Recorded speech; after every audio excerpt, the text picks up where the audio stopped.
A brief statistics. Black youth are 3 times more likely to be victim of reported child abuse or neglect, 3 times more likely to be victim of robbery, or 5 times more likely to be victim of homicide. In fact, homicide is the leading cause of death among African American youth between the ages of 15 and 24. How do we define freedom? In order to have a better understanding of freedom, we must educate our children and ourselves.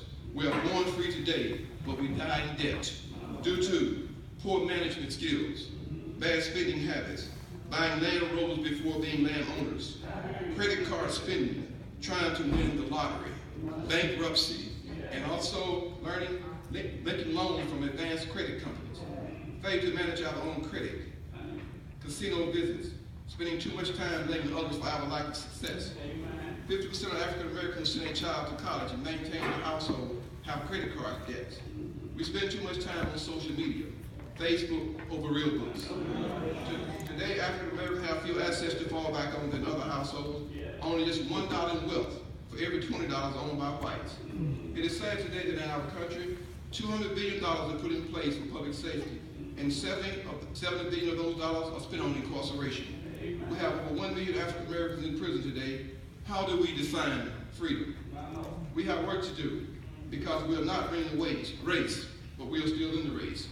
In my conclusions, African Americans need and deserve equal opportunities, but equal rights and equal opportunities for African Americans cannot be effectively initiated by promoting the black race against the whites for the cruelty committed over a century ago, before any of us were born. Not all white people were responsible for slavery, and not all blacks were slaves. Slave owners, slave traders, and all the institutional business government that supports slavery was morally wrong to do so. However, slavery has been abolished in the United States for more than a century. The descendants of slave owners are now all free men and women. They might not be living a life of luxury, and many find it difficult to improve their situation, but the fact remains they are free to do so. Leaders of both races need to focus on how to improve the situation of poor blacks in America, not through reparation, but by educational opportunities and by hard work. The spirit of the people is not going to be restored through a government handout. Neither are reparation going to solve the problem of all Americans. Nothing can be done to repair the wrong of slavery, no matter how much time goes by. Slavery will always be a ghost in American past, spooking anyone who looks back. Now America needs to look forward to a tomorrow where slavery doesn't exist, where blacks and whites are equal, and where racism isn't a factor. We need to make that happen. I believe reparations is being consistent with that goal. I don't see them as healing old wounds, but as opening new ones in a new generation of America. Perhaps the most Americans can do for the people is to apologize for slavery, promise it will never happen again, and then concentrate on working toward a better tomorrow. This should not satisfy everyone, but nothing will. June the 13th, 1862, Lincoln made up his mind to take action and to free the slaves.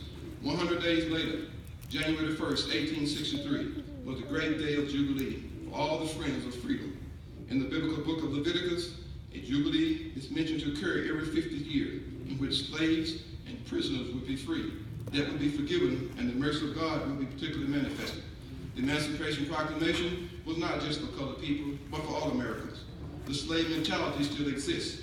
No outside action can remove the mental slavery that still, unfortunately, is the birthrights of many modern-day blacks.